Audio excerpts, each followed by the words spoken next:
Welcome, everybody, to the KQ Show, episode 19, Instructional Guide for Your Listening Pleasure. For those new to the show, hi, I'm Kyle. I'm just like everyone else. I collect dream catchers and lock eyes while eating bananas. As a young lad, I had what my parents would call the gift of gab. I love conversations, interesting people, and having fun. I'll be chatting with business owners, radio hosts, automatic hammers, and that weird dream I had. Today's episode brings us talking with the host of B100 Morning Show. From Falcon sounds to fields of linoleum, and being on a first-name basis with Garth Brooks, host of B100's morning show, Brittney Baily, takes us through her 14-year radio career. This episode brings a lot of laughter, and a lot of laughter, and a bit of laughter. Enjoy the show. Welcome, everyone, to the KQ Show, episode 19. My guest today, she is the co-host of the B100 Morning Show, Zach and Brittney. She has been rocking your mornings at B100 for over 10 years. Before that, she spent 4 years at U93. Ladies and gentlemen, Brittney Baily. Ah, the crowd goes wild. Thank you. Welcome to the show. I'm very excited, and I'm also very impressed. Well, thanks. It's so weird to be on the other side of a podcast and to know that you have to edit that. Oh, I'm so glad. Well, I was going to send you the file if you could just add and cut out things. Gosh, dang it. Well, I remember the first time I sat down, I thought it would be easy, right? And everybody hates the sound of their voice right away, because my voice sounds normal to me, but when I listen to it, it's a lot like a prepubescent girl. Like it's very hype. No, that's what it sounds like no, to me, not. because I've never heard it, Right. So it sounds way deeper in my head. Like I'm like, hey, what's going on, everybody? But I listen like, hi, welcome to the KQ Show. Sounds a bit like a falcon, I really want a training bra. Yeah, good morning, everyone. Listen to my show. So I was like editing, and then my buddy was like, hey, man, I said a lot of ums. And so I'm in there. I'm like literally going in there and cutting out ums. And I'm like, I spent 4 days editing this to get like an hour and a half. Like, I'm not going to do this anymore. I'm just going to, whatever, we're just going to let it ride. I think, yes, you're going to do a great job. Yeah. So first off, I like to do is every time I have an episode, I like to drink whatever the other person, the guest is drinking. So what do we got going today?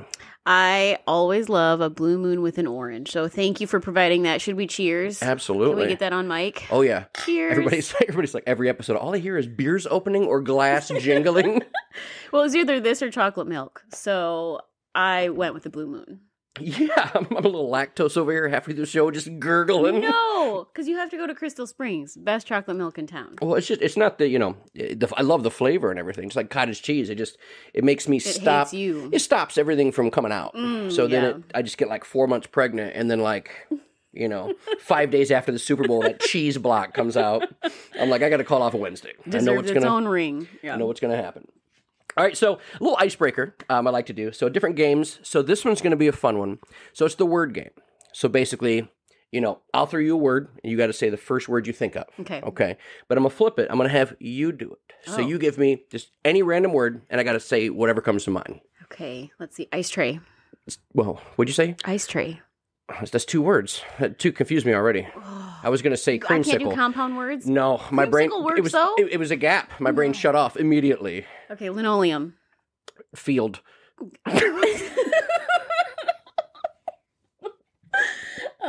Recession. Proof. Oh.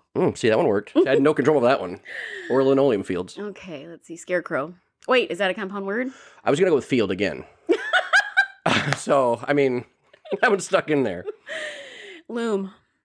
Loom? Loom. I got nothing. My brain stopped. I heard loon, and then I kept going E-tune. Loom. Loom? You could have said field.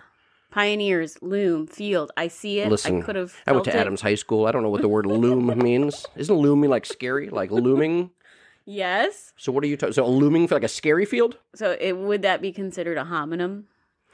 All right, listen, I'm not. We're not going to do this with big words. We're going to shut this off right away, okay? Because homonym, I think that's Spanish. I don't think that's a homonym. Yes, that's a mumble. All right, I'm going to hit you with some. Okay. Cereal. Captain Crunch. Ham. Bone. Okay, nice. I was thinking burger. Good move with the ham bone. Sandwich. King.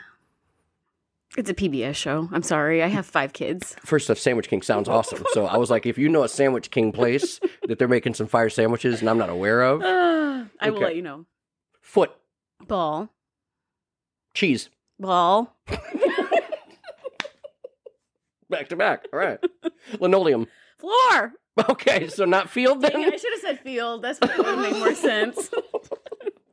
I love a good linoleum field. There's nothing better than a whole field full of linoleum. That's where it grows. If you don't know, that's how they get real good. Actually, yes, on their looms, they harvest the looms, linoleum. Yep, they send falcons over top to view the linoleum fields. Good. I don't know what some good linoleum. Do a good falcon sound for me. I can't. I'm not doing falcon sounds on the spot. Okay. Do I have to pay you for it?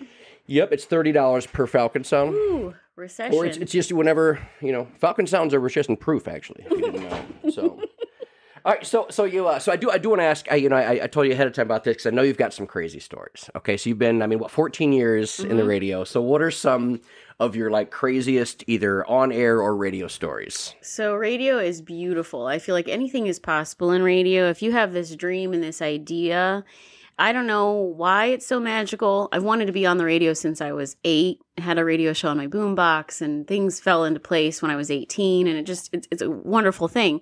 But you're right, there are times that are very humbling, and you have to realize, okay, there's a bunch of people here, like the Edwardsburg Relay for Life event, which was happening. They asked that U93 come out, and I knew, for an appearance standpoint, I'm just going to show up, and that's good enough. No.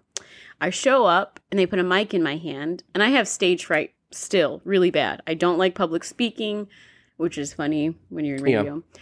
But I go out onto the field. It's Relay for Life. People are walking the track. People are having their little tents with events and whatnot. And they said, you've got the big honor. Oh, okay. Well, all of a sudden on the PA, I hear Brittney Seacrest from U93 will be singing our national anthem. I'm like, what? No. And I'm like, yeah. And I'm like, I'm doing the cutthroat. Please, no, I can't. I don't sing. I'm very patriotic, but no. And so they said, okay. So Mike's still hot in my hand. I hear, Fergalicious definition, make them boys go loco. And so I had to sing Fergalicious. It goes from national anthem to I'm blushing right now telling you about it because it was just so... Did you sing it, though? Parts of it. What was easier? Fergalicious. Okay. Because I think national anthem would have been only me. But I had all of these little middle schoolers, and at that time, that song was really popular. So everybody came to sing it, and I gracefully bowed out, and I handed the mic. Bye! That's crazy. I don't even know all the words to it. Well, people assume that you have nerves of steel. People assume that you know everybody, and people assume that they're going to get free tickets to everything. And so there's some assumptions that come with the job.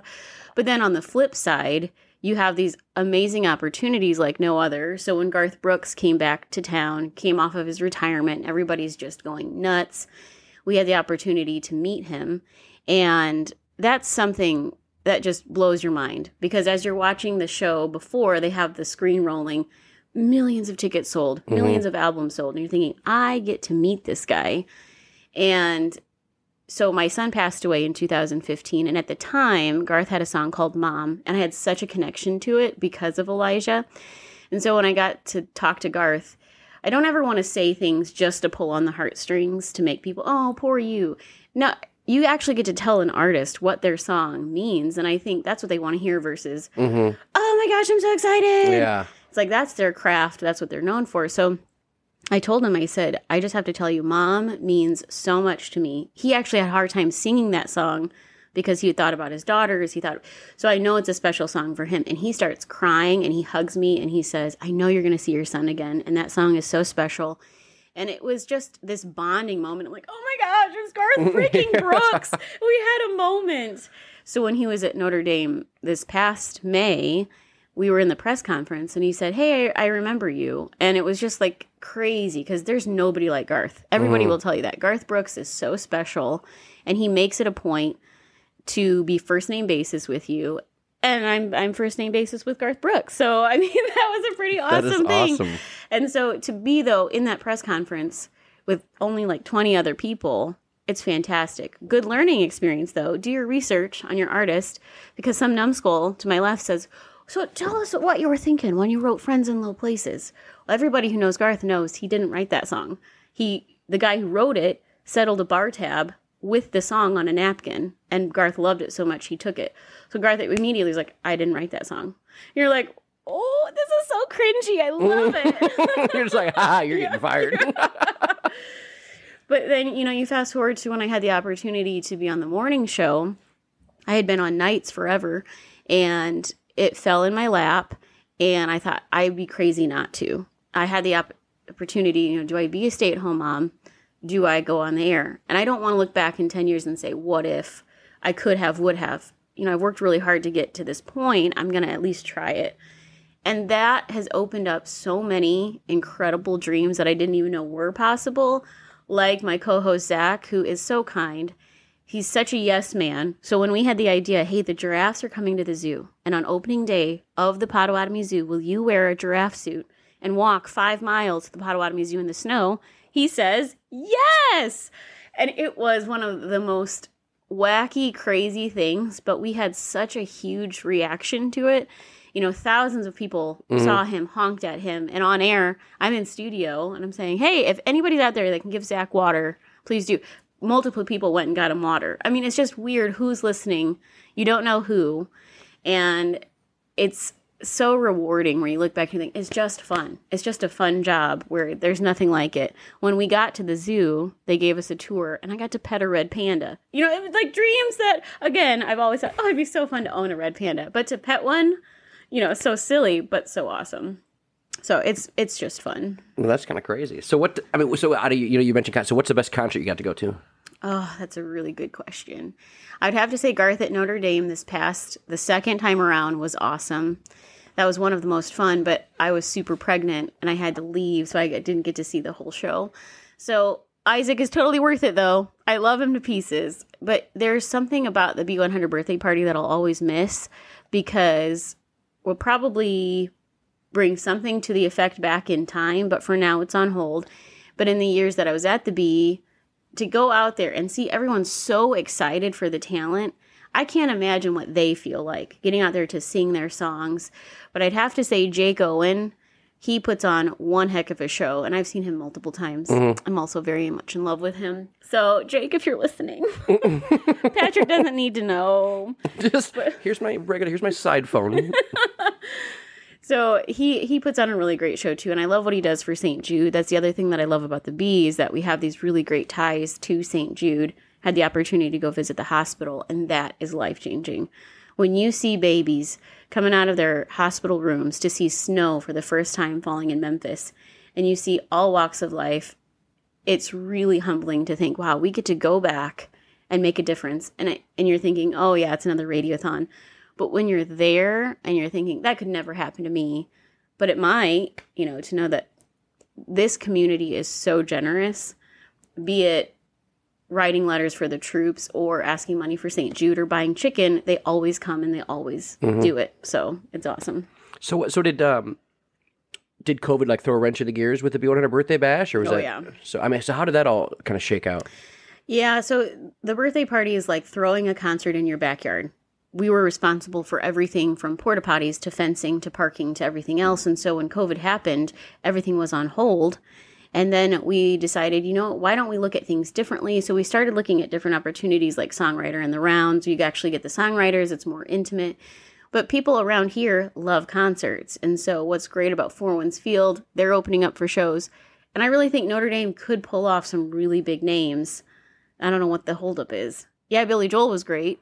But that was something that was going to happen. It's like, who's coming now? I thought there were rumors about Ariana Grande was supposed to come or something. Oh, really? I thought, somebody was like, yeah, she's coming this summer. And summer's already over. You think who could sell out 80,000? Because what COVID did also with shows, it's like you have show fatigue now. We went from having no shows to too many shows where people have so many options. How are you going to win?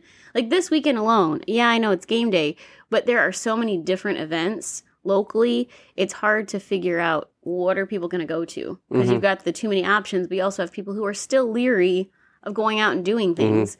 So it's really risky to throw something like a birthday party. And I don't know a lot about radio, don't know a lot about concert throwing, I should say, but it's a lot of work. And there's a lot of contracts and red tape and money involved. And I would love to see it come back, though. How many years? Because I know I went to, probably been to like between 8 and 10, but like there was a 7 years in a row. Oh yeah, it was 7 years in a row. It was back to back to back. That's awesome. I mean, how many were there? Like how many years did it make it in a row? 24, 25. Wow. I'll say 24 because one got rained out. The year that Luke Bryan was supposed to perform. And that was when everybody was like, Luke Bryan, who's that? And now it's like, yeah, Luke Bryan performed at the birthday party. They were always really great at finding those artists who were just on the cusp of making it really big.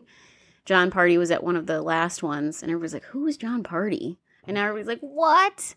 The Dierks Bentley was awesome. You were there I loved the Dierks Bentley. I was there for Dierks Bentley, and then the year before, was it Gary Allen maybe? Or 2 years before that was maybe Gary Allen. And then Tracy Lawrence, Paint Me Birmingham. That was my song. Like I was always raised on like R&B and rap, so I never really got into country.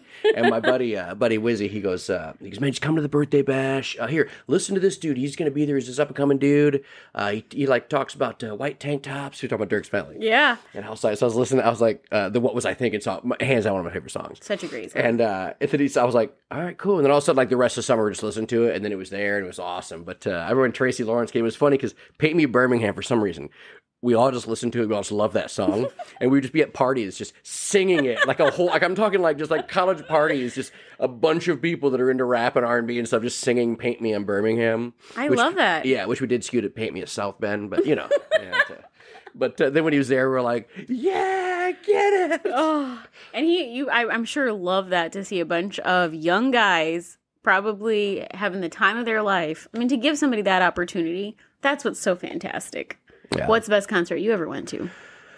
Yeah, I'm not really a big concert goer. So, same with like sporting events. Like I'm really, if I can watch it right here, you know, it's good. But, I mean, that's how I feel. And you're not even 5'2". So that's surprising. Because that's part of my reason. Like, I can't see crap. Yeah.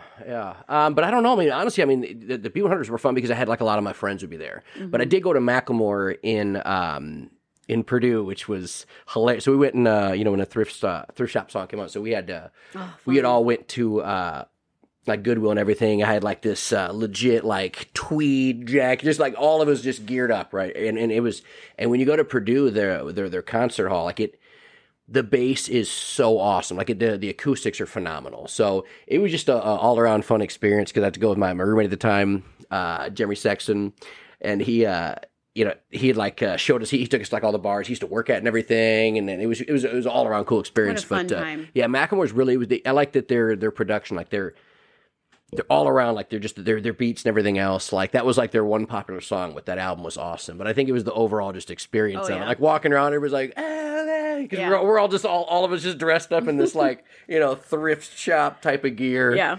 So for sure that one. The thing with concerts too, it's fun to go with your friends because it really depends on who you're with that makes the show.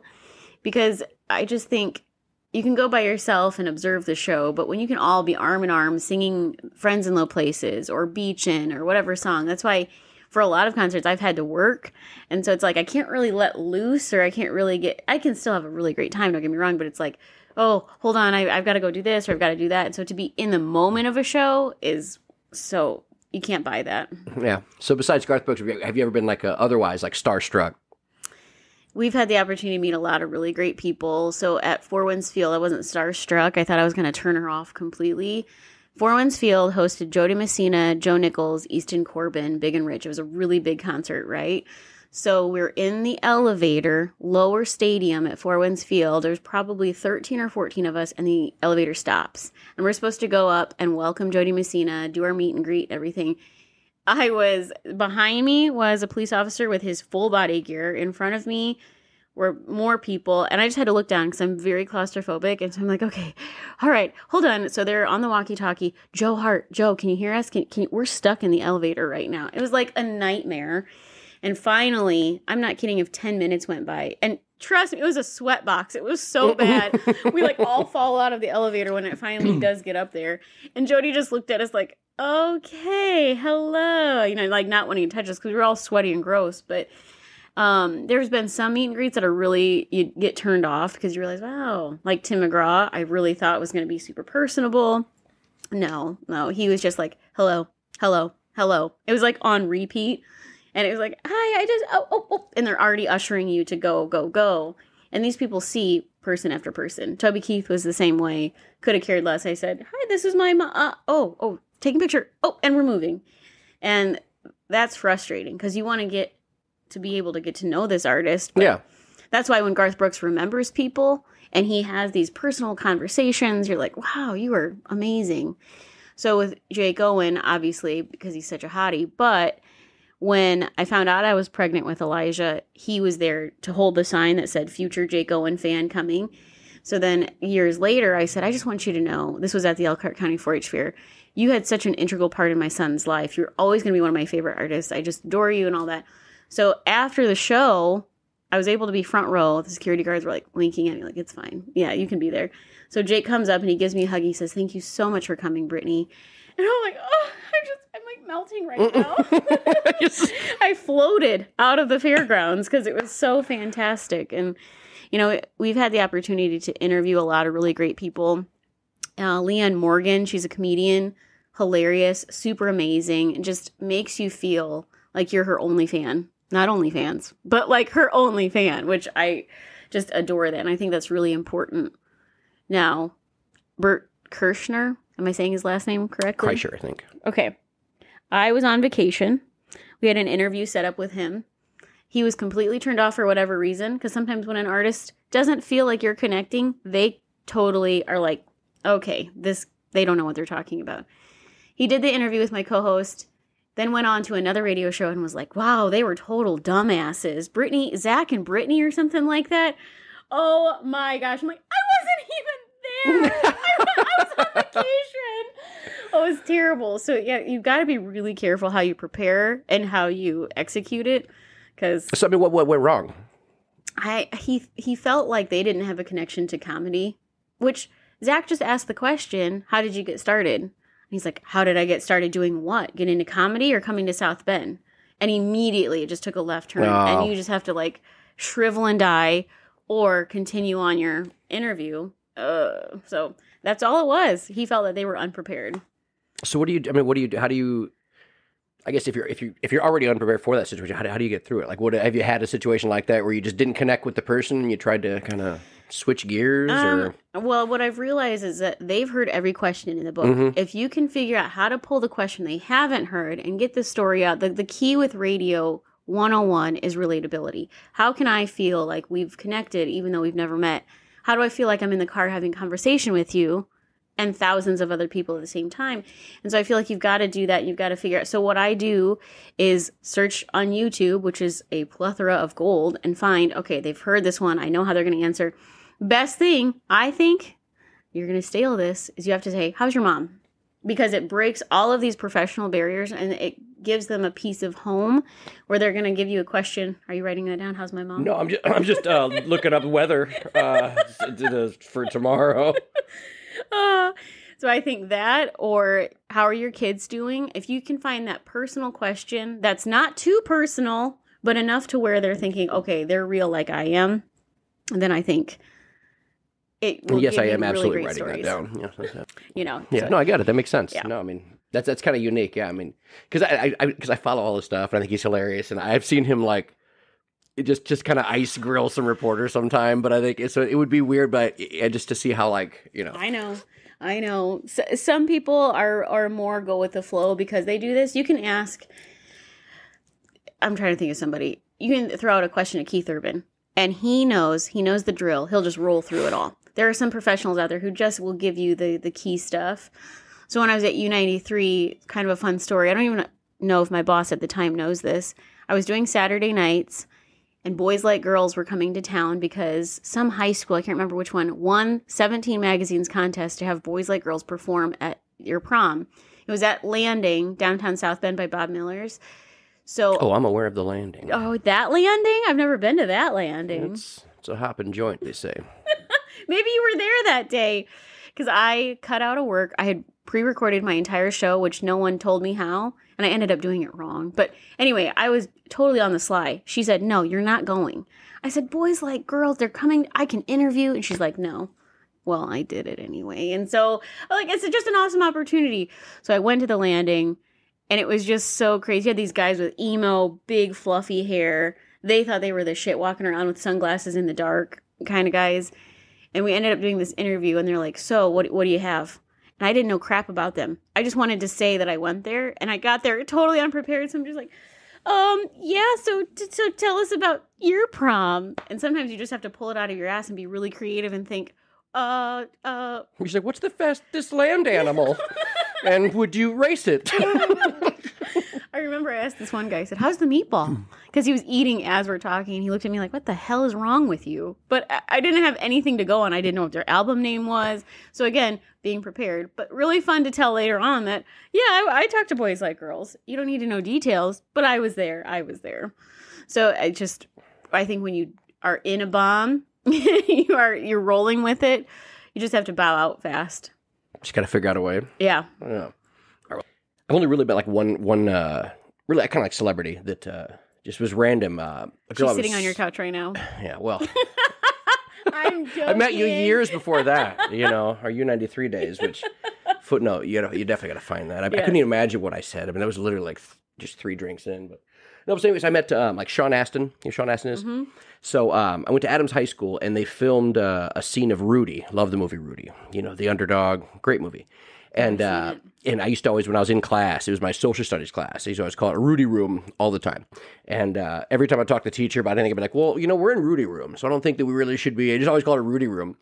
And there's a girl I was dating. She lived in like LaPorte. We were in New Buffalo.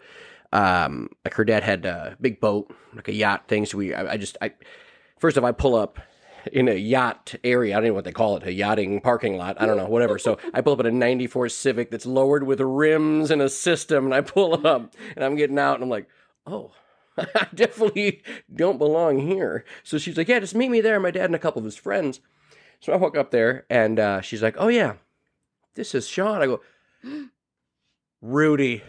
First off, he said, have you seen Lord of the Rings? He goes, Lord of the Rings was huge at the time. He goes, no one has called me Rudy. I go, so I gave him the whole Rudy room story, and we're just clowning. Like, I'm just clowning with them back and forth. It's kept saying, like, just the Rudy room and everything else. And yeah, and then I brought up 51st Dates. And he goes, have you seen the Lord of the Rings? I go, I just, I don't have, like, the extra 9 hours in a day to get through them all. But I'm sure you did a good job. I think, Rudy wouldn't fail. And I just kept clowning with him. And it was fun. Just, it was a regular-ass conversation. Yes. Yep. And he was like, and then like my ex was like, hey, he really wants to get into comedy. I was like, no, I don't. I was like, well, don't tell him that. I'm like, he's a celebrity. You probably doesn't want to hear that. He's like, well, you're real funny. You should do it. And I was like, just made my day, Rudy. Rudy, he goes, yeah, exactly. But it was a very fun moment for sure. Yeah. Well, they're regular people, and I think when you can again break down that barrier of just getting them to be themselves. I don't know. I just think when you ask the question, who are your biggest influences, anybody can Google that, or does it really matter? Yeah, to some it does, but what's the real question? Mm-hmm. I'd rather know, how do you take your coffee? What's a day like what's it like to be you?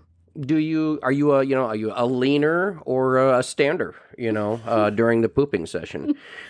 Which is a serious question that's on here, the debate. So it's a swiper. So there's the leaning crumplers. People that just lean, they crumple, and throw it in. And that's terrible, A, for toilets, and B, they don't check to make sure they're done wiping. Oh. See, I'm a hovering, I think it's a hover. It's like one of these numbers. You're hovering right now. Hover, yep, it's a hover. Yeah. And then you still have to...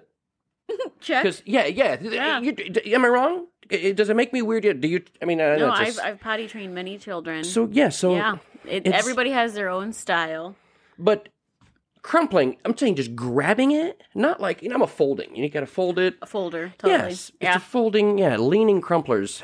Blows me away. How do you feel about your clothes? Do you crumple your clothes in the corner, or do you fold them and put them away when they're clean? Oh, you got to fold them. I mean, you don't want to look like a slob. I mean, right, but the chair, that we've all seen that chair of like, it's not dirty, so I might wear it again. Oh, no. See, so I have this thing, I was born without a sense of smell. Hyposmia. I can't smell anything. You're lying. So, swear to God, cannot smell anything. Promise. Nothing. And no, you're not going to be able to test me. Here, smell this. I won't. No, no, you're lucky, I think, in a sense. No pun intended. But can you taste things? So, no. So, like, I think it's about, I think it's like 25% of your taste buds are it's like Starburst, all the same flavor. Skittles, all the same flavor.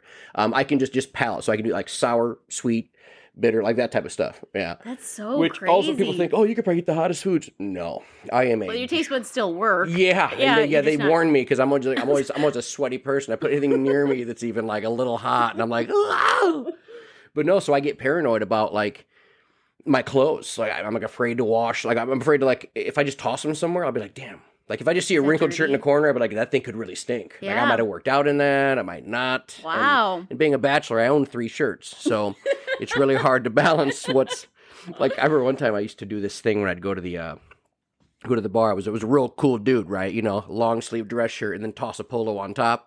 You know, did you have the backwards don't cap? you start, Oh, okay? no. There was one picture that it was a visor that had fallen. You put it upside down. It had fallen on, but no, I didn't do that all the time. But there was a picture. On the back of your head? I did deny that I did. Then I saw a picture. I go, damn it. But no, I didn't pop the collars. But there was definitely 2 collars. So, but I would have it just hanging. When I got done, I would hang it up, and like someone said, wash them, you know, whatever, like randomly, and. I had forgot this one time, and I go to my buddy. He's one of the super smellers, they can like smell things like a polar bear smell. And he goes, I go, hey, can you smell this? He goes, ugh. He almost threw up. He goes, that is god awful. I was just gonna wear it out. I was like, I wonder how many times that I've done because in society, you put it on the chair. In society, people like they don't tell other people if they stink, but I need people to. Like I'm like, no, you have to tell me because I'm not aware of it. Like some people walk around and they're like, I kind of stink today. No, I don't have the ability. So I might have just. So crazy. It is weird. So have you ever smelled anything? Like by chance, did your nostril just happen to open up one time? It did. That's not how it works. No, it doesn't. Yeah, a blind person does go, yeah, I popped my left eye open, and I saw the sunset last week. But a deaf person. Wait a minute. Is that Fergie? I'm back. World, I'm back. No, never. But if there's certain, I think the amount of, I don't know if it's like an actual physical aroma in the air. If it goes, you can kind of taste it. If somebody like cracks off a hot fart and I can tell like the temperature change and it's like humidity. When you walk outside into humidity, you can taste it. Yeah. Like I can walk into somebody's fart. It's like, oh. It's like just of all things, why couldn't it be chocolate chip cookies? Why? So there's apples. There was this one. My mom had it was an apple cinnamon furnace filter, and I could take like a little bit. Like it was weird. I could like if I took a deep enough smell, I could almost like taste it. So that was weird. But it was very. It was only like when it was like brand new. Cause I think it was the heat. Mm-hmm. Like in the. It was like it was like a furnace filter. So like I think the heat of it could do. Yeah, no. Like honestly, like.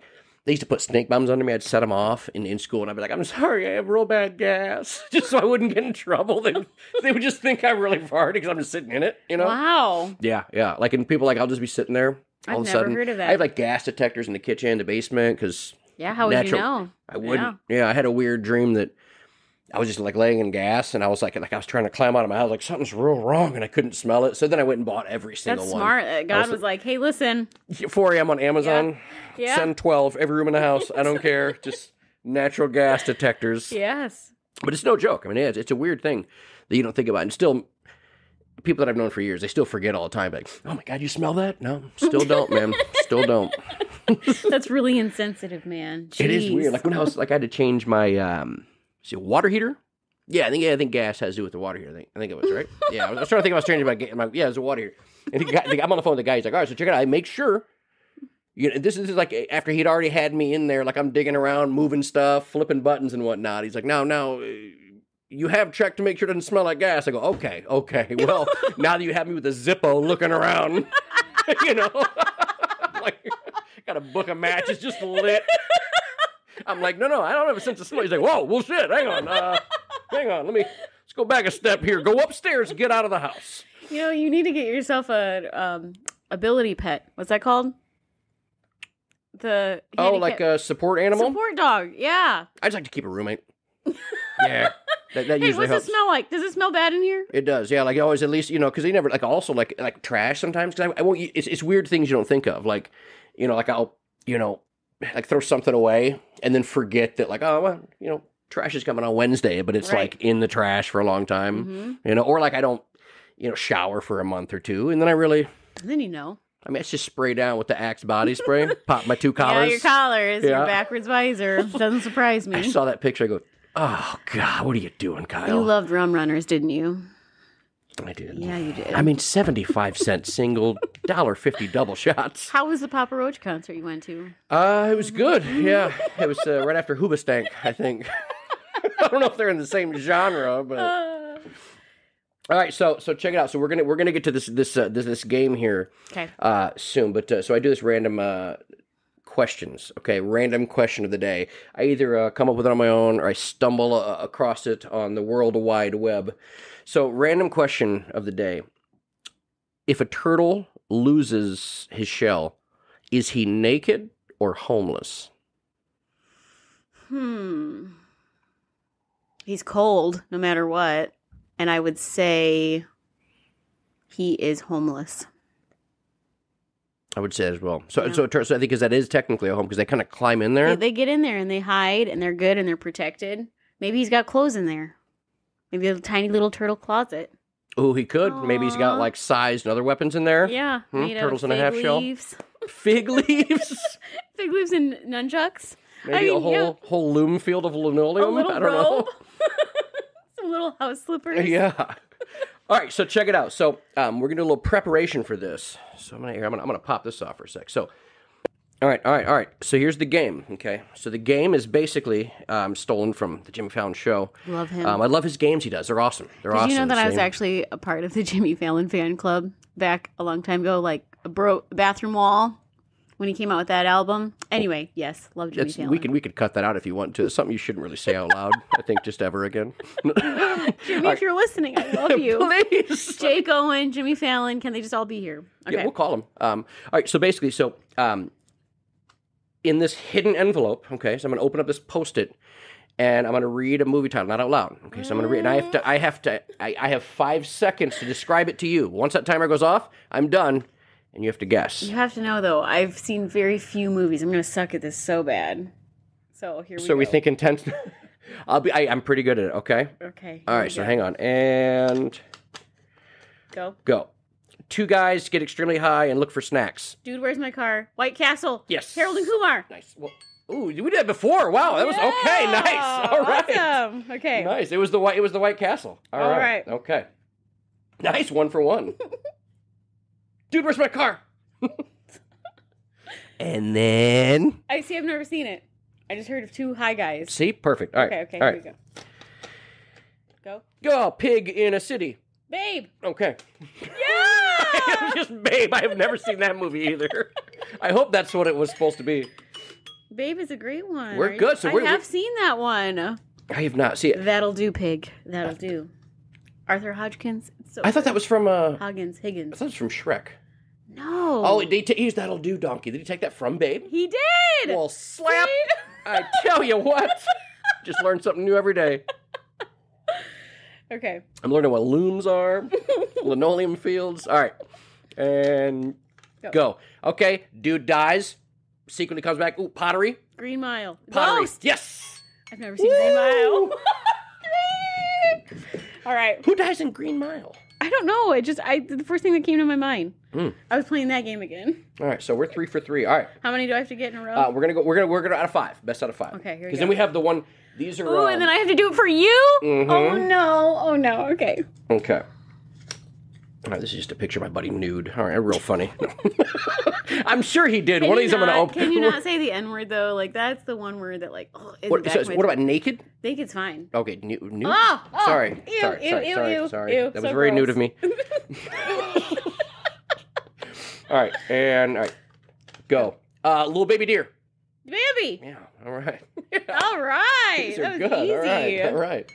I have that poster in my basement. I'm not even lying. Next to your Jimmy Fallon fan club. Your Tinder bio is probably pretty lit, isn't it? I'm a member of the St. Joe Library since 1997, is what it says. screen my guests better next time. All right, ready and go. Not sour, but sweet and a state. Sweet Virginia, sweet Alabama. Yes. Oh, I don't know if I got that. I can't get that. I think to as long as I describe it in the 5 seconds, I think it's good. Okay, I'm nervous. Sweet home Alabama. I like the not sour. That's a good idea. Yeah, okay. Yeah, that was like a catchphrase thing. All right, so here's ready with mine. Yep, those ready are those. with mine. Okay. Yep. Mm-hmm. Okay, on your mark, set, go. Oh my gosh, he moonwalks in boots. It's awesome. Where are my tots? Vote for Pedro. Oh, that would be so you described it in 5 seconds. Yeah. Why am I drawing a blank? I know what that is. Napoleon Dynamite. Yes. Yeah, I was drawing a blank. Okay. All right.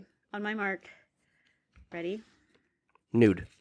Oh, I'm gonna leave. All right, that's the last. Go. Oh. We were just talking about these. Are they homeless?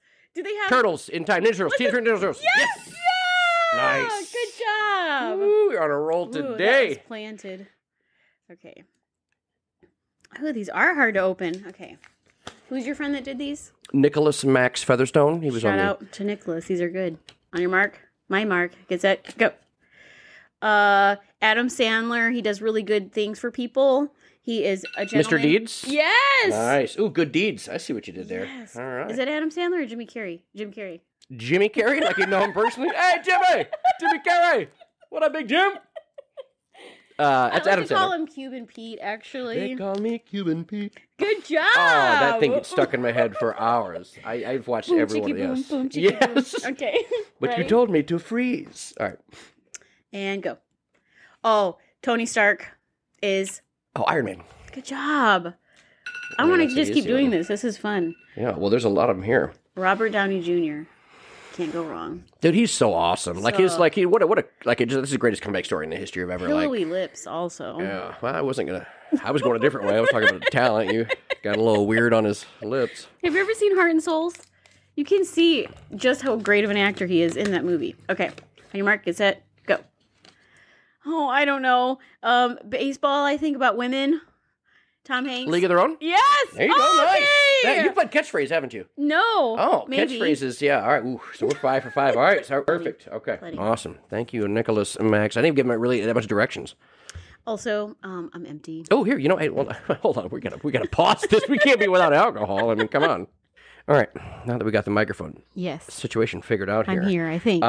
So if you haven't, so I do this thing on my show. It's called Badly Explained Movies. Love it. Now I will explain a movie, and these 3 will definitely be movies that they're popular enough. You should be able to know what they are. But I'm going to explain them in a horrible way, but it's truthful. Okay.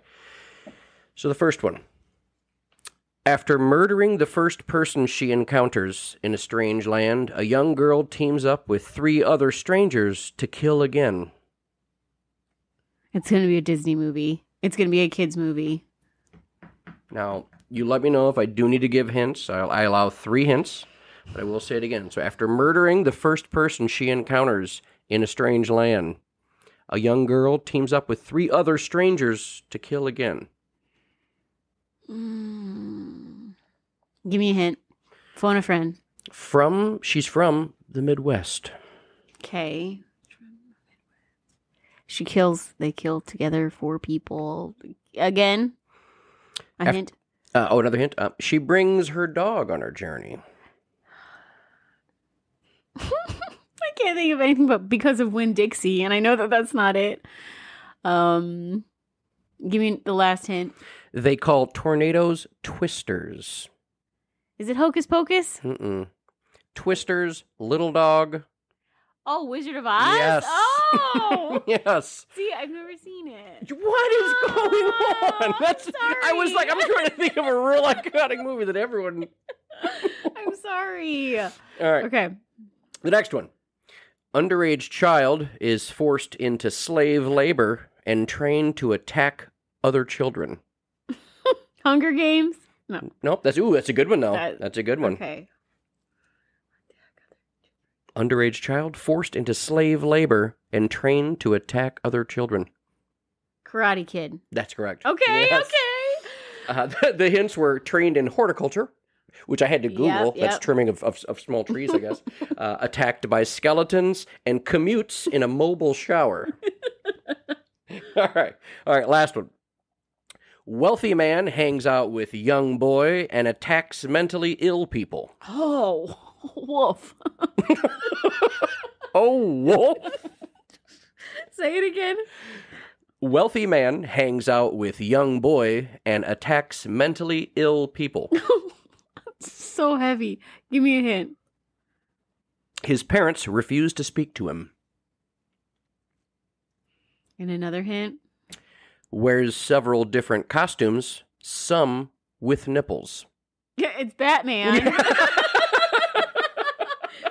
he hurt severe handicapped kids? No. He hangs out with Robin all the time, and he's always attacking the mentally ill. Everybody he fights is mentally ill. Oh, yeah, okay. Yeah. I don't know why. And his parents refuse to speak to him because they're no longer with us. Yeah. The last one's scared of flying rodents. Okay, all right. Yeah. Good. Love it. So I did one with, what's the one I did? Back to the Future. It was like, I don't want to ruin it. You're going to listen to it. You're going to listen to it. What episode is that? One of them. I think it was 18. I think it was the last one. Okay. All right, so we're going to go into question time. So, fun questions, okay? And since it's Halloween time, I wanted to theme this. It's not, but okay. It's close. Okay, first off, I saw you put something about pumpkin spice the other day, so don't start. So, you get $1 billion to survive 24 hours being chased and or attacked by a character from a horror movie. Who do you choose, why, and how will you survive? Oh, jeez. I hate scary movies. I saw The Ring when I was 16 and had to sleep on my parents' floor because I was that afraid of it. And to think it's a VHS. That didn't age well. But as far as my horror knowledge goes, so you got very little. Well, then just think about the scary. Like, think about, you don't need to even watch the movies or whatever. Just think about like villains in movies, like horror movies, whatever. You have to survive 24 hours. Okay, I got him. Mm-hmm. Got him. And Who? you know how I'm going to survive? By laying there nicely and peacefully, because it's Casper the Friendly Ghost. And he's just going to whoop and whisper around. Okay. And I'm going to say, hi, buddy. Up. Yeah, judges say that doesn't qualify, because that's not at all. It's a ghost? No. I said, look, by a character from a horror movie. It's got to be like, Casper the Friendly Ghost. It's a ghost. It's a total ghost. Fine, Chucky, because it's a doll, and his lacerations will be small. And I'll be able to ward off a doll much easier than a human or the underworld. That's good. That's my answer, Does that too. work? I mean, yeah, he's a Okay. doll. Yeah, Okay. I would just stand in like an open area, like a parking lot or somewhere, and I would just punt kick him every time he tried to come near me. Exactly. See ya. Because See he doesn't ya. have, he's a doll, so he can't hold any type of like gun. He can like hold like a knife, but he gets near me. I'll have like a stick, like a bow staff, maybe. But I'd want it to be the bride of Chucky. You can have Chucky, and I'll have the bride. I just think I could entice her with outfits. Look what I have here. You're really trying to spin this in a nice way. Let's not fight. Come here. Hey, Casper's here. We were just playing Uno. Let's hang out and talk about nice things. Got you. All right. Okay. What's your guilty pleasure song? I have many. What's your number one? Like that you don't really want people to know you even like, that you listen to? Probably Steel Panther, Fuck All Night, Party All Day. It's a great song. But I can't really tell people that I like that song. or play that around family and friends. No, but it's wonderful. Modern hair band, if you haven't heard of them. Not bad. Yours? Besides Cuban Pete? Yeah, that's a good one. What's the one, it gets stuck in my head, but I don't hate it. It's, Olivia Rodrigo. It's the... Driver's License? No, ew. No, it's so weird. I can't listen to that. It's Good For You, that one. Oh, yeah. It's like a jam. It's like a very catchy. Yeah. Hey, it's like I don't like... If it's on, I'll listen to it. Yeah. Oh, I kind of like that. A, B, C, D... Oh, yeah, that's kind of... That's kind of fun. I don't dislike that. The other one is Hallelujah. By Literally anybody. Hallelujah. But like the Pentatonics do one. Like that one. Like I'll like go out of my way to play that. But like I won't do like in front of hey, come here, let's go. Yeah, I'll drive, and then like pop it on. It's not like Isn't that a really sad song? Like when you break it down. Well, yeah. I mean, it's got a lot of it's a whole religious background to that one. Yeah, but all right. So excuse me. So what are the 3 songs playing all the time in hell for you? In hell? Mm-hmm. You get down, you're like, oh my God. It's a really good question. I hate saying it, but my man Luke Bryan, not a Luke Bryan fan. Right? Most of Luke Bryan's discography. Because they're all the same song? Yeah. I'm Luke Bryan. Have you heard his new one? He literally says thoughts and prayers. And I'm like, what the F? Are you kidding me? Well, I don't think, he's like that cookie cutter, like, I feel like he doesn't really write his song. He's like, all right, hey, look, we need a hat, thoughts and prayers, and you know what? He panders literally to every group. It's the men in blue, the soldiers, the farmers. It's so bad. That one for sure is on repeat. Let's see. There's a lot. Music is one of those things that I love, but also I hate because you hear the same songs over and over and over again. Ooh, Hozier, anything by him, cannot stand that guy. Is that Take Me to Church? Yeah. Okay.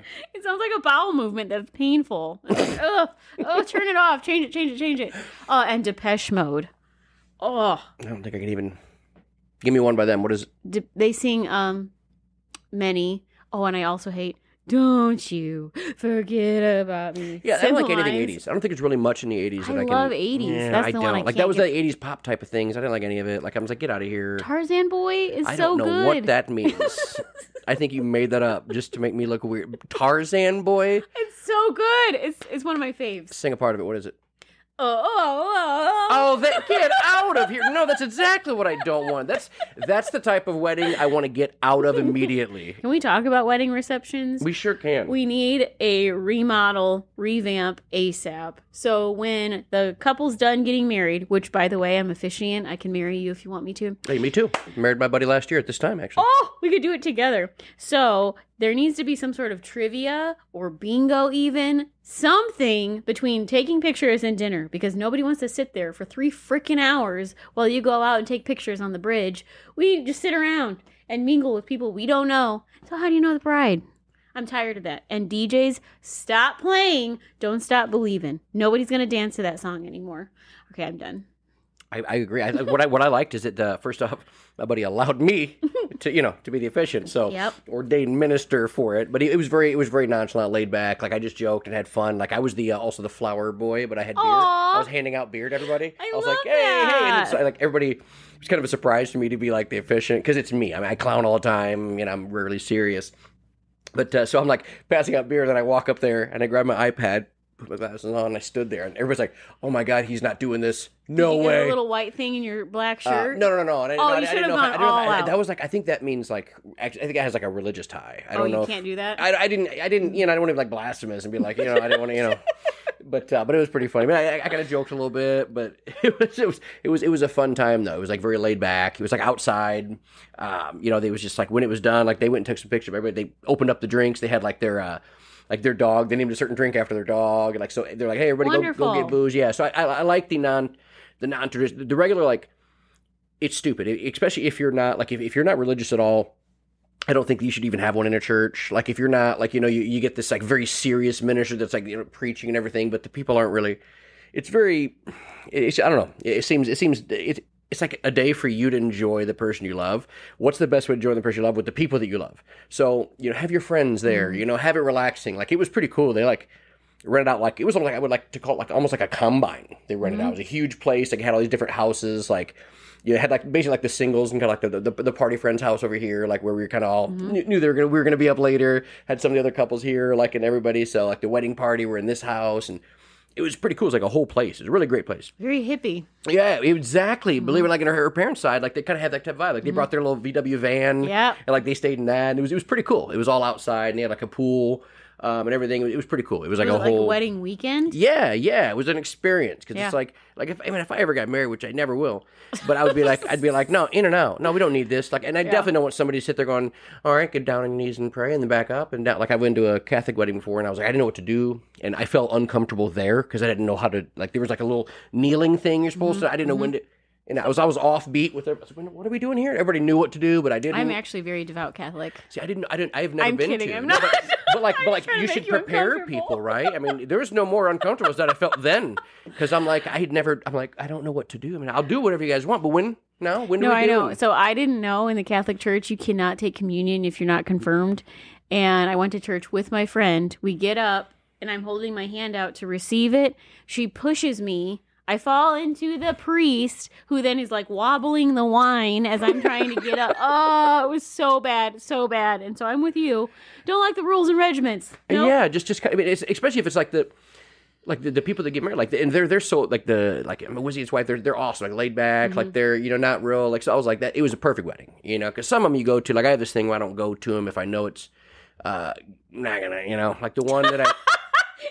The one that I didn't go to, they got a divorce at the reception. No, they didn't. I kid you not. No, they did not. Yep. So I was like, what? Called that. Like if it's one, if it's somebody's like, hey man, no, this one's gonna stick. I'm like, this one's gonna stick? Is that your invitation to your wedding? You want to hear my idea for a DJ service? It's called Second Time Around. You pay me for your first wedding, but your second is free. Ooh, get like a BOGO. Mm-hmm. I know. It does make sense. It could be photographer. It could be many things. Isn't it? I think anybody born anybody that's been married after the 90s, like a 70% divorce rate.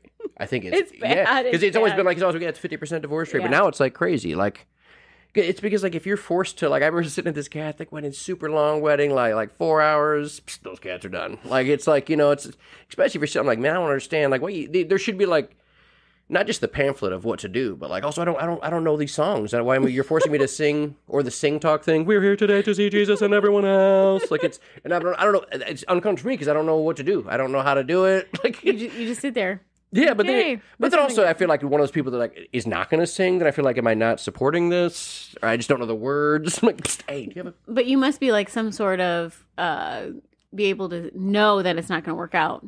Not a psychic, but like. Oh, yeah, everyone, that was there. Well, sometimes you just meet, it's never like the closest people in my life. It's not like, family members, stuff like that. But it's just people like, you get the invitation, like, nah, not for me. I say yes to everything, regardless if it's going to work out, regardless if I think their kid is cute or not. I have to go.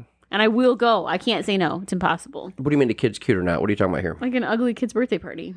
Oh, okay. I got you. I think you meant like a marriage thing. No, you have an ugly ass kid. I'm not going to your wedding. No, your kid's ugly. I'm not going. Your kid is a brat. Do you tell people if the kid's ugly? No. Okay. You just can't, right? No. Can you tell if a kid's ugly like a baby? I just watched Total Recall last night. Have you seen that? Hold on. Now you're talking about the alien, because in that movie there's a woman with 3 breasts, and so there's a lot going on. You remember the little infant that pops out? Oh yeah, there's an alien. Bleed. Yeah, that's said something else. They totally modeled that after an actual newborn, because there have been some very fugly newborns. Yeah, but I think the thing about newborns, like sometimes they end up being like, I feel like the attractive people end up being like an ugly ass baby. Mm-hmm. Like I was a weird looking kid. I was a real fat baby, and I had like auburn curly hair. Aww. Swear to God, curly hair. Like I don't even know what my head would look like if I still had that hair. I want to see a picture. Oh yeah, I got one. Good, because I need to get another beer here right now anyway. And we're live with a serious question. So talk to me about why you do support the Android community and what makes it. Yeah, I know. I saw you hating on us on Facebook. I'm not. Now that I'm out of the cell phone industry, I'm allowed to though, because I have had nothing but bad experiences with them. And it's just so much convenience. Convenience happens with iPhone. With an iPhone? Yeah. Probably. So FaceTime and just the iMessage and... But why would I want to FaceTime somebody? The appeal of FaceTime isn't there for me. I don't want anyone to see my crusty face. No one wants to see me. If they did, they'd be coming to visit me, and they don't. So I think my Android is just fine. Healthy boundaries. And also, I will give you iPhone users, you don't get... When someone likes... my message, and then I get my own text message sent back to me. You could in iPhone. Here's what you do when you're in a big group and like you get added to your group. Hey, we're all gonna go over to Becky's because she's making salsa this weekend. You're like, who the hell is this? Remove from the thread. You leave the community. You're no longer. Do they see that you leave? Yeah, they see you leave. See, I'm afraid of rejection. I'm afraid of hurting people's feelings. I can't leave conversations. I know. I don't know why. I think it's great. I think it's awesome. Like when you're bumped into so many things. Like it's like for instance, we have a couple like big friend threads and everything else. We have like a fantasy football thread. You can hey, real quick, guys, got a couple questions. They can throw a poll in there. Hey, everybody vote real quick on boom, boom, boom. I can't vote as an Android user? No, you'd have to download it, unzip it, upload it through your WinFax drive. But also, I can't send... See, if I have bad service and I'm on Wi-Fi, I can talk and communicate. Like, I was on the phone with the hospital on my phone, and my iPad starts ringing. So I was like, oh, shoot, you know what? I have to answer this. Give me 1 sec. So I was able to answer the call right here. I can answer the call on here, on my iMac, anywhere. But look at the quality of the photo of my son's head. You don't think that that's good quality? You don't think that this... Did you accidentally take that, or? You don't think that this blurry photo of his curly head is worth? I mean, I just think, I don't know. I mean, you know, like, I understand, like, my buddy he's in IT. He opens up his phone, and he's got his, like, schematics and whatnot. Okay, that makes sense. Maybe he wants something bigger. Cool. Understand. Even though an iPad does the same thing. But I don't know. I don't get it. Like, I think it's because I'm afraid of change, and if you get down to my personality... There it is. Yeah, that's what it is. You fear change. Mm-hmm. It's just, I'm lying on your couch right now and you're taking notes while I say that I don't like change. I don't want to learn new technology because this is easy. And I love the swipe keyboard. Yeah, it's on the iPhone now. You can? Yeah, absolutely. Now. Well, it has been about 4 years. Okay, well, I'm very behind in technology. You have to know I love VHSs. I love VCRs. I just found myself a new VCR. A friend gave it to me for $5. I need you to bring me one up because you know what I found? Can I tell you this? Baby videos? No, you have those two. But anyway, I found the video when I worked at Best Buy, and portable DVD players were the big boom. Yep. Keep in mind, I'm 21. They sent me to the news studio. I don't know which one it was, and I brought in 3. We had like the 4-inch one, whatever, and like the 7 and the 9-inch one, and so I had like these 3 different portable DVD players, and they had this lady. Her name was Kathy from Target. She was so nervous. She was like shaking and everything else. I was trying to talk to her, calm her down. And keep in mind, I was very cocky 21-year-old. Like, oh yeah, whatever. So I literally on air, I was like, oh hey, we have Kyle from Best Buy, and I was like, oh, well, talk about portable DVD players. We've got the 6-inch, the 7-inch, and the 9-inch. I was actually showing Kathy the 9-inch backstage. What the difference is, I literally said that on air, like. And people let you. I kept talking through it, like the guy's like, wait, what? But I just kept talking through it like I didn't mean what I meant. And I found the tape of it. My dad recorded it. I could only on a VHS? Yeah. He goes, I'll take it home and I'll show you today. He goes, Kyle, what the hell did you say on TV? I go, well, I was just talking about. He's like, I changed your diaper as a baby. That is false. Oh, absolutely. You were showing her the 3-inch. Well, the 6-inch. No, you have a. What do you got? Use a Game Boy. But it was, I couldn't. So, and I'm not sure if that's the one it is. It says Kyle Best Buy.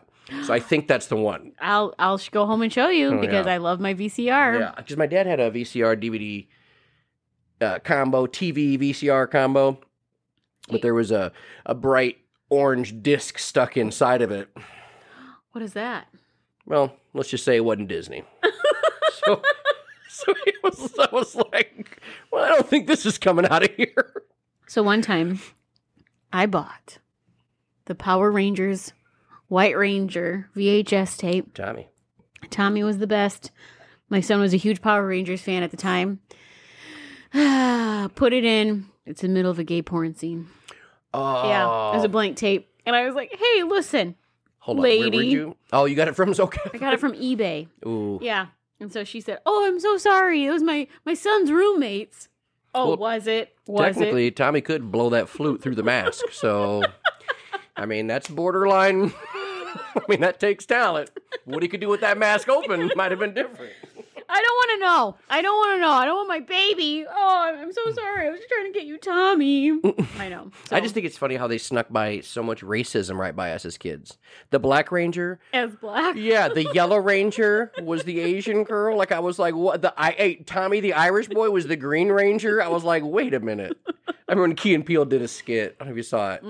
He goes, so he's the Purple Falcon. And they go, Black Falcon, we need you over here. He's like, yeah. I'm not Black Falcon. And they kept saying it because it was like, I just thought that was hilarious. Like, I never thought about it as a kid. I was like, oh my God, that's right. That is weird. That Why? Yeah, why would they? But I'm still a Pink Ranger at heart. All the way, Kimberly. What's her name? Something Joe Johnson? Amy Jo Johnson, yeah. Oh, yeah, for sure, dude. Were you Tommy or Jason? Tommy. Yeah, Jason was kind of a bland guy, you know. He wasn't very bland. Well, I don't know. He was kind of like Leonardo. Like, yeah. I'm the Michelangelo. It's like, Leo was so boring. Well, I don't know. We should really do this, guys. So, yeah, Jason was boring. Tommy's like, well, fucking beat her ass, man. Let's go. You know? Yeah, I'm green now. I'm a White Ranger. He's still a karate instructor. He was on, one of the shows on TGI Friday, or TGIF. I thought he was in there. I might be confusing two different people, but anyway. Yeah, but in real life, he was he still does it, yeah. Because I think he went through a little, You have an issue, right? You got like a Robert Downey Jr. issue? No, like something like you beat the hell out of somebody real bad or something. I don't Again, know. I might be combining the two. Yeah. There's one dude on, was it Step by Step? Oh, probably. Day by day. Yeah, there we go. It was like, maybe that was Cody or something. It was the cousin. There was like Cody was real tall. Yeah. I thought they were the same person, but they might not be. All right, you ready for the questions? Okay. We'll finish this up. So we did. All right, so we got the 3 songs playing in hell. Mine is Kelly Clarkson. Since You've Been Gone. It's too. I was talked about it on the last episode. It's too aggressive. He goes. Yeah. It's too much. It's too much. You're right. No matter what you're doing, it's always playing in like Kohl's or whatever. You know, if I'm jostling through dress socks. She's very depressing. When you listen to her lyrics, she's very depressing. I mean, I get the like I love her show though. She's very positive on the show. She seems pretty obnoxious. She seems pretty jovial, at least. You know, it's all about her. I mean, I get that it's the Kelly Clarkson keep in mind, show. I've watched like 11 minutes of it. I think just the Keanu Reeves episode once. Yeah. Yeah, but it's just too much. Like, I don't like the oversingers. Oversingers kind of drive me nuts. Yeah, I mean, people are going to hate me for it, but like a lot of Beyonce songs, I can't do it. Like, I want you to just settle down a little bit. Yeah. Just a little bit. Like, I know it. Like, look, Whitney Houston, her days, like, I get it. She would crescendo you into her journey, and you'd be like, yes, do it. Like, these other ones are just too much. Shouty. Yeah. Shouty? Mm-hmm. I don't know what that means. Are you Yelling, agreeing? They're shouting. I thought you said shouty. Like, what up, shouty? And I thought, I go, is that a shouty? I'm like, wait, are you agreeing with it? Is it a new word I don't know? Yo, that's lit, shouty. I was like, is that a way to say you agree? Shouty. Shouty. Okay. Shouty so to you, cool. too. I sound so cool. Shouty. What's up, Shouty? That's just a way to agree? Shouty. Shouty. Do you say shouty or shouting? Shouty. Very shouty. All right. So let's do some, just a couple would you rathers. Okay. Would you rather be topless or bottomless for life? Oh, goodness. Like, are you saying my legs would be amputated or my arms would be amputated? No, I meant nude. Oh! What are you talking about? How could you be topless? You talking about just a couple legs walking around? I were just legs. No. All right, look, shouty. My interpretation was off, okay? Yeah, topless or bottomless. I'd rather have no top, a couple legs. I can't hear, talk, smell. As a woman, I can be topless and I get free drinks everywhere. So I'm going to be topless forever. Yeah, I'd have to go topless too, because you can't be, I mean, as a dude, you can't go watch, any kids play sports or anything, because you're just, yeah, you know what I mean? Everything would be pedophilic. You couldn't be bottomless. That's what I'm saying, that's why I go topless. Oh, I see. Yeah, I thought, yeah. Okay. No, Whoa. yeah. I was like, no. Yeah, well, some girls like, well, no, it'd be easier just to be. Yeah. All right.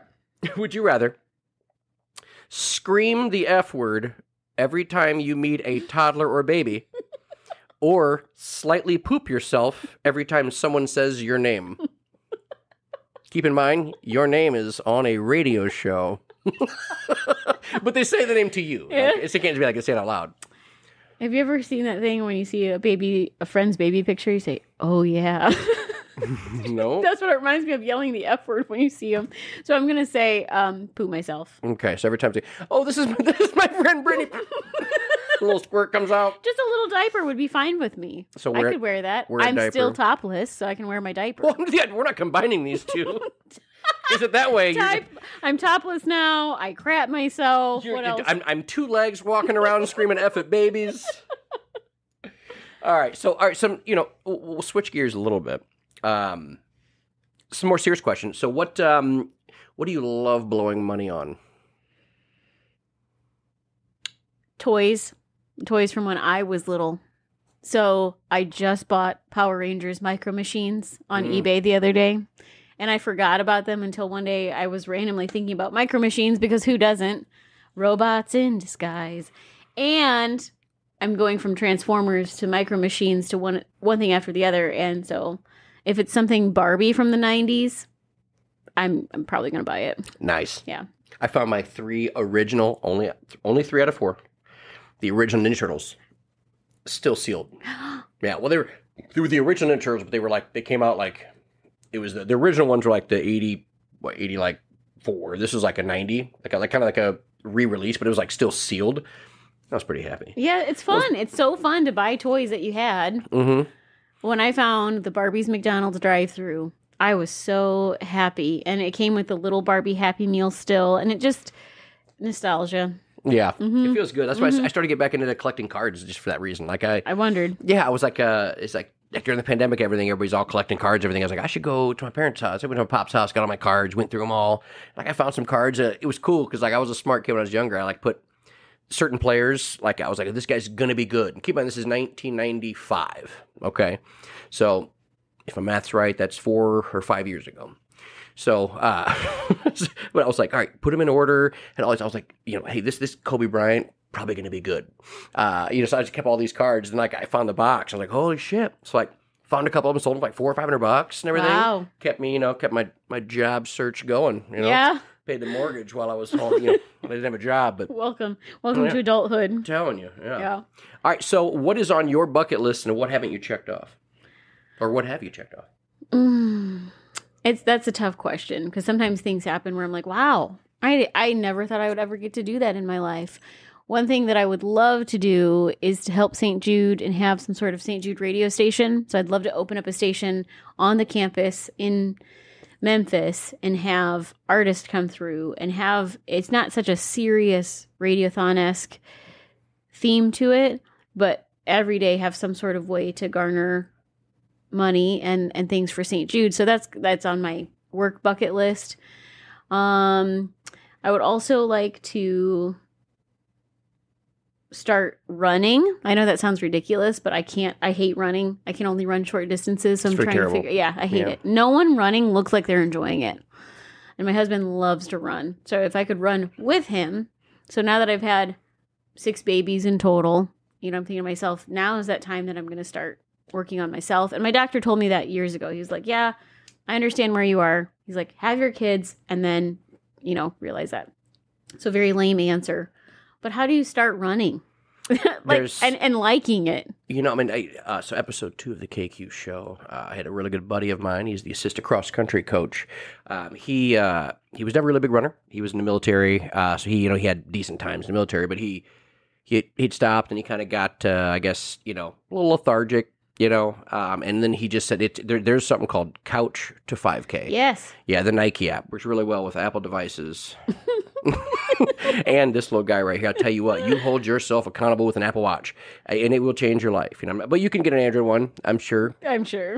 They stopped making them years ago, but I'm sure you can. If you're into 90s stuff, you could probably get one. I love my Zune. They come with Tamagotchi, I think, right on your wrist. Oh, yes.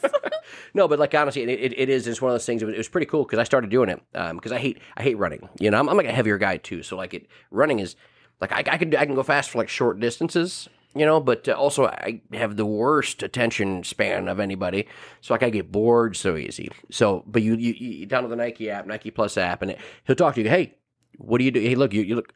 Start with a slow pace. If you can't keep up with this pace, start walking, and then it kind of detects your heartbeat and everything else. Says, hey, slow it down. This is a slow one. Then he'll keep checking. Your music will come back on, or whatever else, your podcast, whatever you're listening to. He'll come back on, hey, just checking in. How are you doing? And these like professional runners that do it. But it's a very easy program. And it's something that it's easy to start because it's called Couch to 5K. Because it's not about being able to run that long. Like it's about being however long you can. But then, hey, today's going to be this far. Tomorrow's going to be this far. Right. And then it's also about, hey, take a rest day. You have to, and even just walking. Like, because the more you walk, especially like if you're trying to like, lose a bunch of weight, like, people that like, you're like, oh man, I want to, lose 50 pounds, or something like that. Well, then don't just start going out there and running because you're going to hurt your knees, your back, your everything. And you start small, and it's pretty easy. I would say Nike Plus was easy for me for sure because I hate running. And it's I had to do. Fun. It takes so long. Like I could be on my bike, and in 2 hours I can get 20 miles. I can be from here to Michigan and back. Yep. In 2 hours. And running, I'm just going skate. Yeah. And then my battery dies, and I can't listen to myself breathing because that's the one thing I'm really struggling with is figuring out how to breathe because I'll just listen. If you ever have like where your battery runs out or like the song's changing, and also I'm going like my breathing's all over the place. Yeah. Well, someone with misophonia would go nuts. Yeah. Long battery. Mm-hmm. Yep. That's interesting. Well, the other thing is that I would love to write a kid's book about my cat. His name was Oatmeal. And I think Oatmeal on Oakdale sounds like an awesome title for a kid's book. So that's on my bucket list. So what's stopping you? Time. So I just had a baby. Yeah. And he is 7 weeks old. He is one of 5 at home. And so right now my days are just juggled between working and homeschooling them and everything else. And it's like every time I turn around, it's the weekend again, which is fine. But it's like, where did that entire week go? So trying to be really present in the moment and accomplishing goals every day. Even right now, if the goal is mop the kitchen or put that basket of laundry away. So it's really hard for me to relax. I can't. I feel very lazy. And then I beat myself up. So I'm like, why did you sit there, rocking him for an hour? And it's like, okay, he's going to be up and around moving one day. And I'll wish that I could sit and rock with him. So there are priorities that, mentally for me will change and evolve as my babies get older. But for right now, my focus is all on them. Oh, yeah, for sure. I mean, just brand new baby in that. Yeah. So I'm going to be that old lady, though, who's at the Y and at the hospital volunteering. And you're like, because I don't like to sit still. I think if you have a heartbeat, you have a purpose. And what that purpose is, go experiment and figure out what it is and not sit there and wait for it to come to you. Go out there and network and meet lots of people. And, oh, that's nice. Yeah, I'd love to be a part of it one day. Well, go do it right now. Yeah. Right now. And so I just think if you have this idea and you could help somebody, that's not there on accident. So figure out what to do with it right now. Can you get that? I don't know. I'll let it go. You want to answer it? It's from Osceola. Or as I say, Grossiola. Would it be, I mean, is it something serious? I'll answer for sure. No, I don't know. No, speaking of spam calls. So during COVID, I got bored. And because we didn't shut down totally. We were essential workers. I was at T-Mobile store manager. Okay. So we were essential workers, but like, you had to put in full hours, like, whatever. So they were like, use all your PTO, whatever. So I'd be sitting here and I go, you know what I'm going to do? I'm going to text random numbers. So I just started texting random numbers and I had a ball. I would just text a random number, be like, hey man, look, if you need this ham slicer, let me know. Cause I've got the thinnest sliced ham and everybody's asking me for it. So let me know by tomorrow. And people would say, you got to like, and I'd be like, dude, hey, don't forget ice. Seriously. If you don't get ice, man, we're done. Like I would just make up the random stuff. Right. And I would just be like, dude, your test came back positive, but I think you'll be okay. Cause I don't think she knows yet. Just start a conversation with that. Toxic. Dude, it was so much fun. I'm toxic. Dude, I had a random, if somebody, I missed the days. So I was at the Linebacker Lounge, okay? And I got a random text. I barely get them anymore. And definitely sent to the wrong person. And I was like, yes, I've been waiting to do this idea I had for the longest time. And I responded with, thank you for subscribing to Cat Facts. And then, boom, cat's tails are used for balance and blah, blah. So I kept doing that. And I go, reply stop if you've subscribed on accident. Stop. You've subscribed to Cat Facts Plus. You'll now receive 10 Cat Facts the next hour. And I would just send them 10 Cat Facts. That's so amazing. This is before you could block numbers easily on a phone and stuff. Oh, this person, stop! I said stop. You said Cat Facts Plus Deluxe. Dude, it was so much fun. You're so creative. Creative. It's so much fun. Especially if somebody calls me the wrong number. Oh, man, I have such a ball. I'll go with it. I'll just have a whole day with it. I'll be like, hold on. Wait a minute. You're telling me I'm supposed to be there at what time? Well, you have to tell all of them that I could be there by 4. But if you've talked to Kevin, he should know I can't be there until 4. Do you know? You have to tell everyone to tell Kyle. Everyone needs to tell Kyle that he needs to come work with me. Okay? That's your homework if you're listening to this show. Because how fun would that be to listen to all the time? We do an I love you challenge, and that's so fun. We call random businesses and just try to get an I love you. That's what we get out of the end of the phone call. And so at the end, if you can get the I love you, get the point. So far, I have more I love yous. But sometimes it's real easy because you just throw it out there. Love you. And they'll say it back real fast. And they get real surprised. Oh, one guy called us up. I can't believe love is so sacred and the divorce rate is so high. And you guys are just making a joke out of it. We're like, love you. And then turn it into a joke. But I mean, it's just fun things like that. Because there's so many people in the is it ho-hum? Drum of life? I think it's ho-hum. Yeah, ho-hum drum of life. They need some fun. They need some just, wow, that was random. I did not subscribe to Cat Facts. But, it's just fun things like that.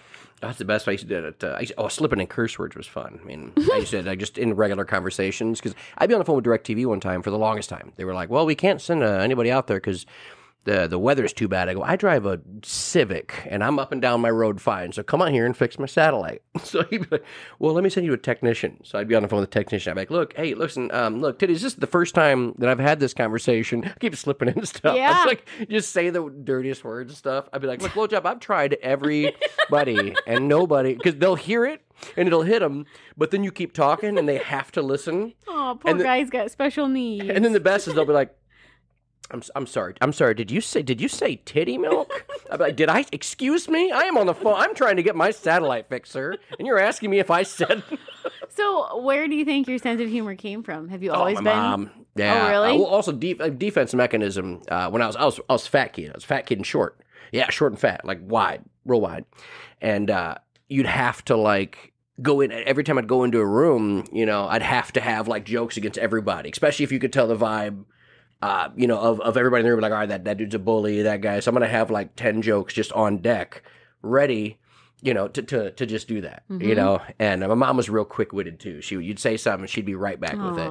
So like, I definitely got that from her. Like my dad's got more of like a storytelling. Like my dad's like a storyteller. So you combine that with like my mom's quick wit, and that's kind of where I got it from. But definitely the defensive mechanism, like just automatically having a joke on deck, and like now I just say stuff and I don't even know what's going to come out.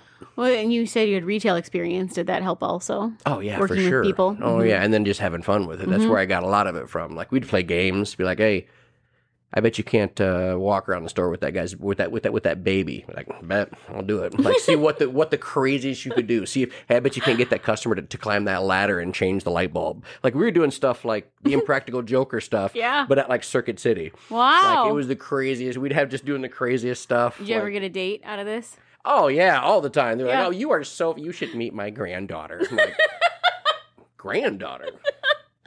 I want a date with you, Grandma. I'm like, yeah, what you trying to get at, huh? We'll fix that hip. What's up, Shawty? Shouty. Shouty. I just said Shawty. I meant Shouty.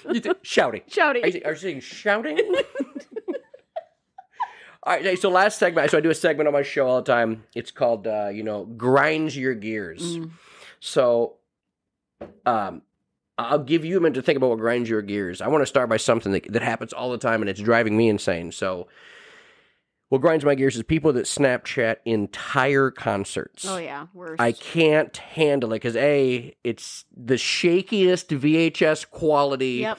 And it's always, and just them heavy breathing, and it's all of it. Yeah, and I'm like, no one can even tell who that is. Okay, we all know you went to this concert. Why don't you just look, put your phone down, and it's always them looking through, not at the person. Okay, they're looking through their camera at it, and it's.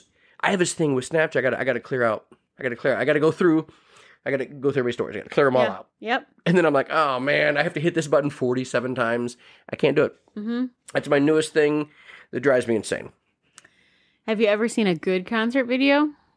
No. That answer is no. So stop doing it. The world is all online. So if I really wanted to see that person, if I want to see their concert, I would probably just find the one that was recorded in high def. It's like watching fireworks. No one's going to watch your firework video. Nobody cares. That's another one. Yeah. I just think you need to enjoy the moment. That is one of my biggest, it's like when everybody's got their phones out. So I was at Walmart recently.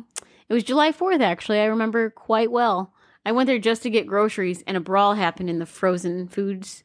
And I'm seeing it happen. I'm like, wow. And I couldn't believe it. I mean, these girls are yelling at each other. It had started in the parking lot and migrated to the freezer department. The security guards walking over. It was fun. Everybody at work's like, did you get a video? No, I'm not that douchebag that's going to like record this fight that's happening. I just witnessed it and enjoyed it. Like eating it. No. Yeah, more. And so I just think people are so addicted to their phones. It's ridiculous. I love when it's like quality time and you see the mom taking pictures and the kids are all on their tablets or on their phones. Quality time with who? You or Cocomelon, because nobody is looking at you. And I'll tell you right now, your baby's turned 10. You blink. My son's going to be 10 tomorrow, and I don't know how it happened. And so those moments that you have to enjoy them, don't put them in front of any kind of screen. Just take them outside. Go for a walk. Ask them, 3 things. What are your 3 favorite things to do on a rainy day? It's going to have these conversation starters that bud and root into these really wonderful conversations. Yeah. And you're going to be friends with your kids while you can, while it's still okay, and they're not screwy teenagers. But that really grinds my gears, and walking on wet things with socks. Oh, God. I hate that. I hate that so much. Oh, God. Soggy The first step when you step and your sock's wet, it ruins my day. It feels like, because it feels like once it's wet, it's like sandpaper on the bottom. You know, but I'm a big. See, I'm not like I'm like, I'll be barefoot at the house. Like, you know, the only reason, like, if I have company over, I don't believe in having exposed feet out all the time. Like, I'm not really a big sandal guy because I got like my. Why do you have ugly feet? No, I have a not ugly, but I have a bigger gap. Oh. So I can't wear flip flops. I have a big gap between like my big toe and the next one. So a flip flop will just fly right off, like just in a small breeze, that thing's gone. But also, I don't like my feet to be on other people's dirty shit. Like, people that go barefoot in hotels are crazy. Yeah.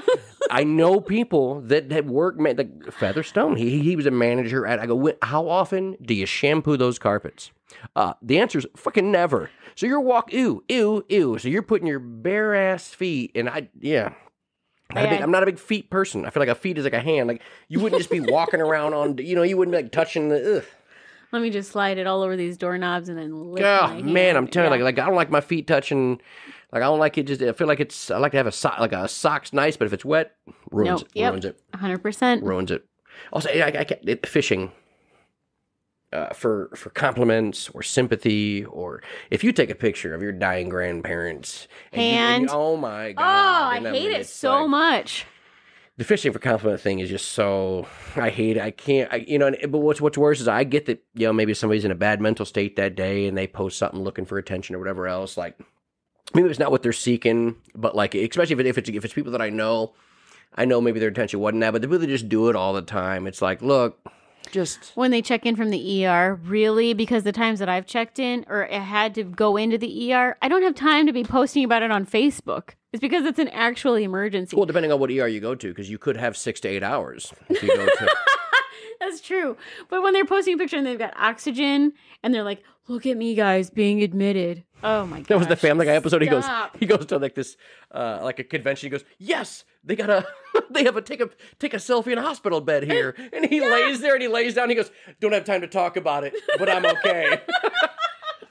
See, Seth MacFarlane, if there's somebody you could go out to eat with and just spend 2 hours with, tell me, where do you get your creative genius? Dude, his stuff, it's so... It's what everybody wants to say, but nobody does. Mm-hmm. But yeah, no, like we talked about it, me and Fallon, like one podcast, like about the new thing where you see these, like if you're, maybe it happens to girls too, but if you're a guy, all you're blasted with is all like these on TikTok and especially on Snapchat now, it's all just these influencers. It's just 20 to 24-year-old girls just going through their day. Mm-hmm. It's your whole feed is just blasted with it. Like, and I subscribe to ESPN and everything else. That stuff. Nothing, but it's just all these. I'm like an influencer. I'm like, of course, if you see some chick in a bathing suit, click. I'm a guy, absolutely, right. And then it's like it's literally people are like these girls, like they're making and they're getting money on Snapchat to just take pictures of themselves going through their day. Yep. And I'm like, one day that's absolutely going to stop. Mm-hmm. What qualities are you learning from this besides people? And it's the people that are actually following you and pay, like they get like people are paying to watch shit. I'm like, that's pretty much creepy dudes. So there's probably like just some creepy dudes just paying you just to go through your day.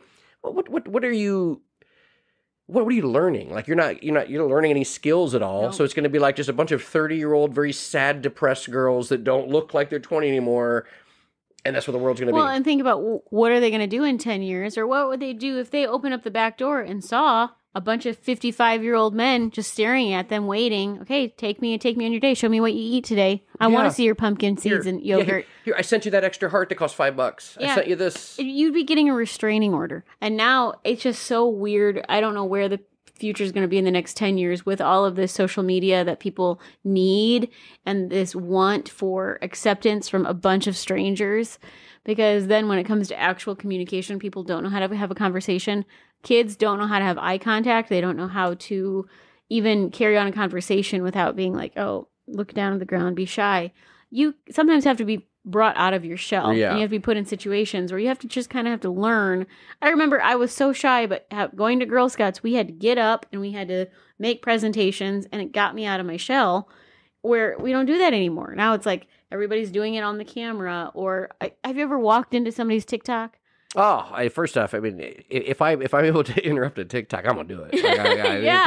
If I'm able to, I'm going to every opportunity I can. People doing these weird dance moves. I'm gonna wash the car, and then I'm gonna steer the steering wheel, and then you're like, why? Why are you doing this? And also, it's the first off. I mean, as anybody that I'm not saying like I'm a dancer or anything, but if I were to I love American Next Best Dance Crew, Jabberwockies, people that are talented at dance, awesome. If all you're doing is describing what is happening, it's the dumbest shit. Like went to the store, shopping, car, put a shoe on. Like it's the dumbest things. I'm like, how is in 10 years you're gonna look back and they go, it's not even a good dance.